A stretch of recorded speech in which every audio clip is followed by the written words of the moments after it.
তোমার সাহস তো মন্দ না, আমি তোমার স্বামী থাকতে থাকতে তুমি আরেকটা বিয়ে করে আসলে। কেন মেয়েরা যদি 200 দিনের সংসার করতে পারে তোমরা কেন 2 ভাতারের ঘর করতে পারবে না?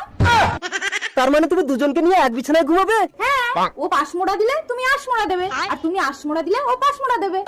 আচ্ছা ঠিক আছে, তোমরা ঘরে উঠে এসো।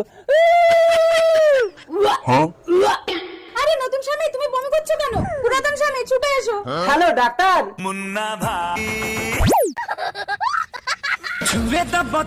আগুরাম বাবু, আপনার স্ত্রী মা হতে চলেছে।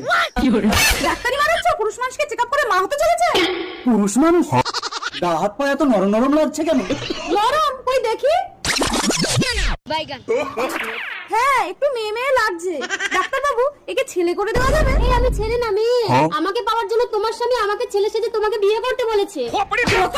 খবর, আমি তো শুধু প্রেম করেছিলাম, তুমি তো বিয়ে করে একেবারে ঘরে তুলে আনলে। ডাক্তারের ভাষায় একে বলে চুলকে ঘা।